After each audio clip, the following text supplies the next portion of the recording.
Hey friends, welcome back to my channel. Welcome back to the Real Herbalist podcast. I really hope this podcast can help demystify herbalism, but I also want to talk about other stuff besides herbalism because I know that the people that are here not just because they want to learn about herbs, but the deeper reason underneath that they want to learn about herbs is because they want to feel connected to the earth, heal naturally, and feel better in their body without using like toxic chemicals and pharmaceuticals and feeling like they have to go to somebody else for them to find out what's going on with their body or to find out what they need in their body. And there are so many ways that we can become our own healer. So, one of the things that I really want to share today is something that might surprise you that you can do to help yourself heal. And it's nothing that the doctors are ever going to tell you.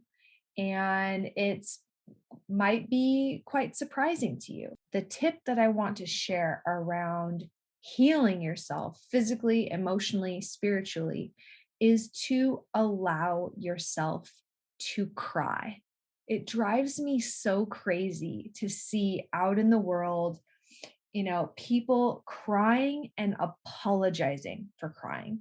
It drives me absolutely freaking bonkers because we have this idea that somehow having emotions, showing emotions, and crying is this like bad, negative, and shameful thing. And so, one of the most beautiful and healing things that you can do is to begin to release any programming or beliefs that your emotions in any way are bad or shameful.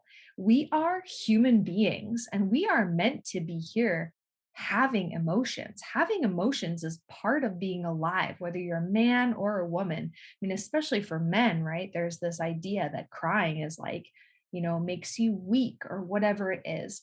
There's so much judgment around it for all of us. I know for me as a young child, I felt very shamed for crying. Crying is the way that I naturally move energy through when I'm experiencing emotion. Some people don't cry as much, and that's okay, right? There's nothing wrong with that. But if you do, that's okay.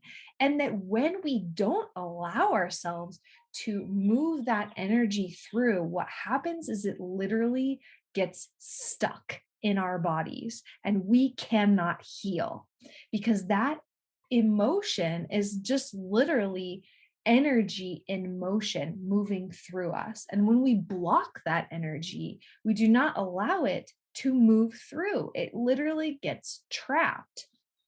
So I have an interesting kind of crazy story around this. In 2012, my husband and I got in a really bad car accident. We got hit by a drunk driver and hit into a semi truck, an 18 wheeler. We had gone to a concert and it was like crazy trying to leave this concert. So we just decided we were going to take a nap in the car. And when we woke up, we would just drive home once all the traffic was gone. So it was very late. Neither of us had been drinking. So we were totally sober and I fell asleep in the passenger seat. And basically we were hit by a drunk driver. Luckily, we were mostly okay. We had some issues with our back and whiplash and stuff like that. But after this accident, I had a huge bruise on my left leg under my knee on the inner side of my leg. It was massive. I had never seen a bruise like this. I had actually gone numb in this area of my body. I talked to my doctor about it. She was pretty useless. She told me that the numbness would never go away. I would never get feeling back and that there was nothing I could do, which I knew was a load of crap. And so I just realized, okay, I'm just going to have to figure out my own path with healing this. I did get a little bit of feeling back. I had put some heat on it. And I had done some herbal therapy in these acupuncture sessions that I used to go to. But I would say still, it was probably about 60 or so percent numb in this spot. So I just, kept putting oil on it. I kept, touching it, rubbing it, putting heat on it, just trying to bring it back to life. And, it really didn't really seem to be doing much. It was very uncomfortable for me to have it touched. It was very tender, numb, but still very tender in the way that if I was getting a massage, I would always warn the person, like, hey, careful, I have this spot. It's really sensitive. Like, please don't, press hard on it. So I don't know, maybe a year or so later, I was sitting with my husband on like a Friday night. We were having dinner and he was massaging my legs and he started getting into this spot and started, rubbing it a little bit and massaging it. And I started getting really uncomfortable. I was like, babe, like, please be careful. That makes me really uncomfortable. And he was like, it's okay. Like, just breathe and let's just go into it. Like, just go into it. Let's see, where it wants to take you. And so he just started rubbing it gently, but still to the point that I was very uncomfortable. And I was having to breathe very deeply and just like working through it. It was very intense. He just kept rubbing it very lovingly. And all of a sudden, all of these emotions from the night of the car accident came up. We weren't even talking about the accident. I wasn't thinking about the accident. It wasn't even on my conscious mind. But as he started rubbing it, I started feeling all the trauma and all the fear from this car accident coming up. And I started sobbing. I had already sobbed and cried about this car accident because it was extremely intense and extremely scary. Years prior, I had already, I thought, processed this experience. But as he was rubbing it, I just started releasing and crying and sobbing and feeling all of this emotion that was definitely connected to this experience of this car accident. And eventually I stopped crying. And I would say the feeling in this spot went from, I would say, 60% numb to about 20% numb, which is huge, right? A 40% improvement. And, I had studied emotional healing. I had done a lot of emotional healing myself, but I had never had an experience that was so tangible where I literally had an emotional release and then immediately felt the impact of that emotional release in my body. It was wild. That was to me just such a tangible, clear example of why it is so important to allow ourselves to release emotion.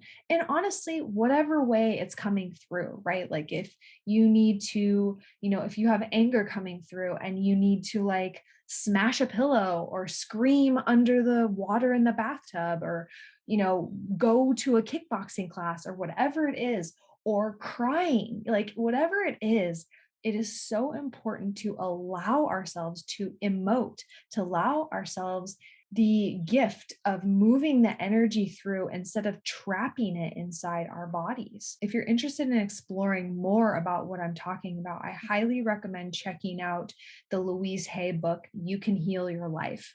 In the back of the book, she has like a little glossary of different physical ailments and diseases, and she talks about what mental emotional connection each one of them have. For example, I know this one off the top of my head.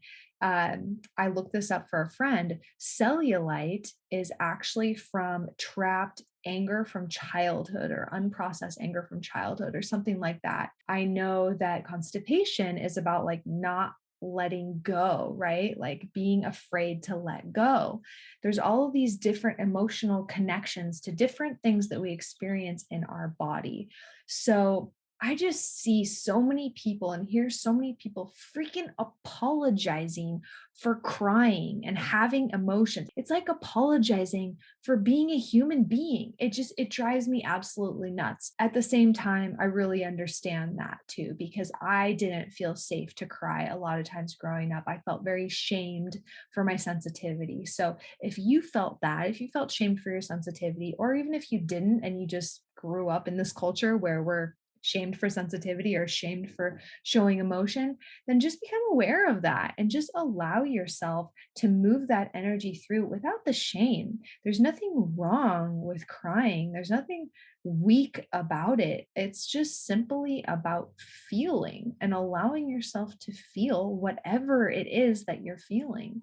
And when we don't allow ourselves to feel, first of all, rob ourselves of the experience of being a human being and having this whole beautiful wide range of emotions that we get to experience.